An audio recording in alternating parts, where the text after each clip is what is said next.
wa Tanzania na waita mara tatu, tafadhali acheni kuwaruhusu wauaji wa ndugu zenu wakajinormalize.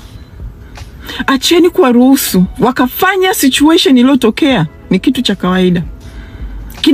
Kinachofanyika sasa hivi na hiyo serikali haramu ni kujisafisha, ni kujinormalize. Wanajirudisha kujitahidi kujifanya wao ni binadamu wa kawaida.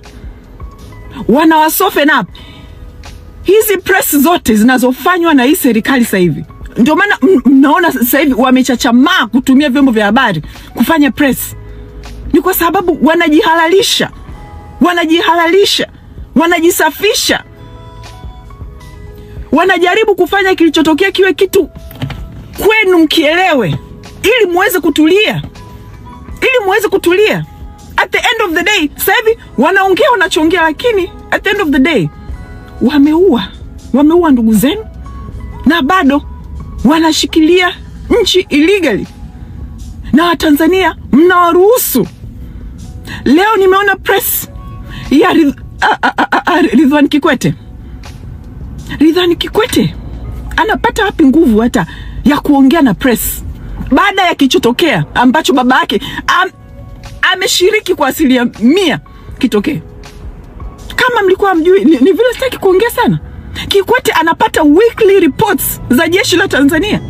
Anapelekewa weekly reports za ile jeshi.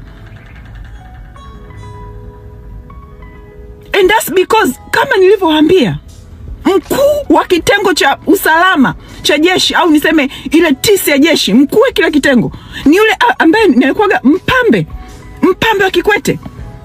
Yule jamaa Magufuli alivyokuwa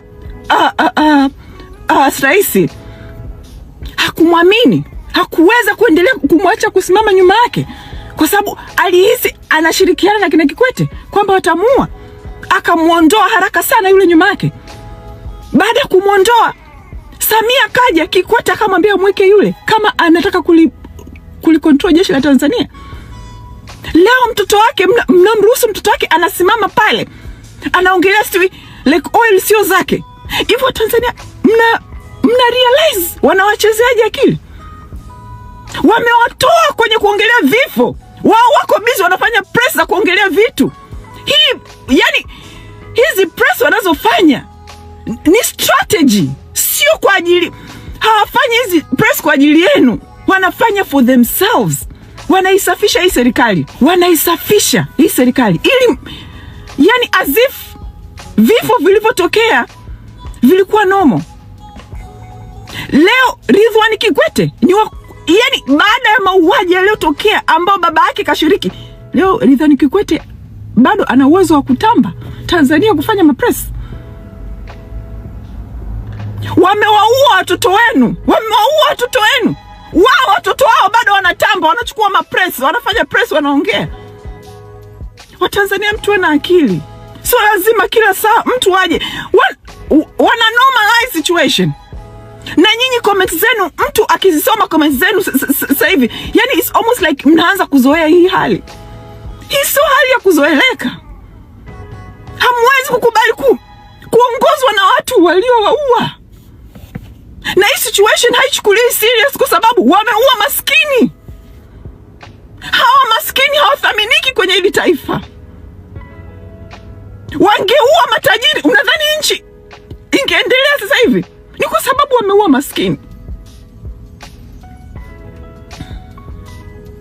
Seriously, I don't know. Yani sijui. Sasa hivi I'm not okay. Siwezi kufanya hii kazi kila siku. Kurudi kuambieni. Ni kama, lakini inabidi Watanzania sasa hivi mmeshafunguka akili. You cannot allow them to do this. Ni kama hiyo wizara ya vijana. Hiyo wizara ya vijana haiko pale kwa ajili ya vijana. Iko pale kwa ajili ya propaganda. Sasa hivi ni propaganda tupu wanafanya.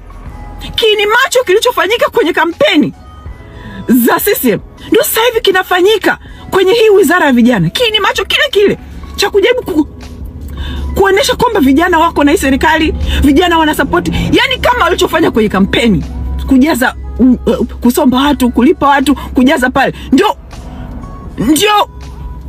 kile propaganda zile kinimacho kile kinachofanyika na hiyo wizara ya vijana sasa hivi kwa kuwatumia vijana hao. Watanzania sasa hivi hamtakiwi, yani ni kwamba mnaruhusu watu wanafanya press, wanaongelea vitu.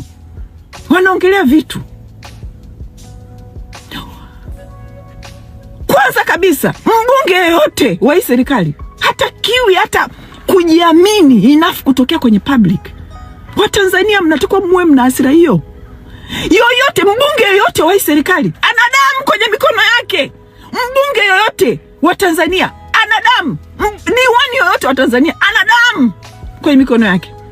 Asingeitaka damu hiyo, hakutakiwi kukubali ubunge ule. Lakini wabunge wa Tanzania wanatakiwa yani wasipata hata confidence ya kutokea kwenye hadhara za watu. Lakini wa Tanzania mmetulia mpaka wana hiyo confidence. Ubunge wa damu, ubunge wa dhulma, ubunge ambao umeumiza nchi. Hakuna mbunge halali Tanzania sasa hivi. Acheni kwa normalize.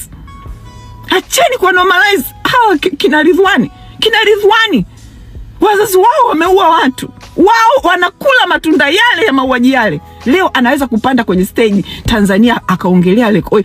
Who cares kama Lake Oil ni yake au sio yake? Who cares? What we care is baba yako kaua Watanzania.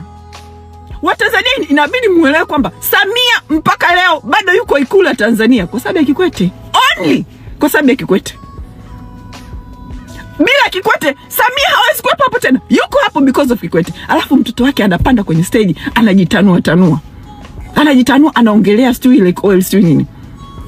Ndugu zangu wa Tanzania, msikubali kufanywa wajinga hivi.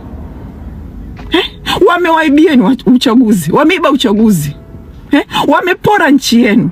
Mliona ufisadi wanaofanya, mliona hela zenu zinavyoibiwa, na bado wakaja wakawaua. Na sasa hivi bado wameshikilia nchi. Na wanajaribu kujinormalize, kujifanya wao ni okay, kujifanya wao ni binadamu wa kawaida. Na Watanzania mnaanza kuwaruhusu kufanya kunormalize. Msikubali wakanormalize kilichotokea. Sio normal. Mimi sijui kwa nini kwangu mimi Oktoba 29 naona kama ni jana. The way bado naumia. You cannot move on from this. You can't. Lazima wawajibishwe, lazima watoke. Hamwezi kuongozwa na watu waliowaua, hamwezi kukubali hicho kitu. Wajisafishe wanavyotaka, lakini lazima watoke, lazima waachie nchi. Waseme wanavyotaka. Na Watanzania msikubali kurudi kwa normal. I just wish atoke mtu mwingine ambaye pia ana platform kama yangu, ambaye pia mtamsikiliza kama mimi, ili anisaidie kufanya kazi. Cause I'm not feeling well, too. Ameshaniloga, so sijui. I'm not feeling well, so I cannot do this every day. I wish atoke mtu mwingine wa kuwakumbusha every day about this. Because seriously,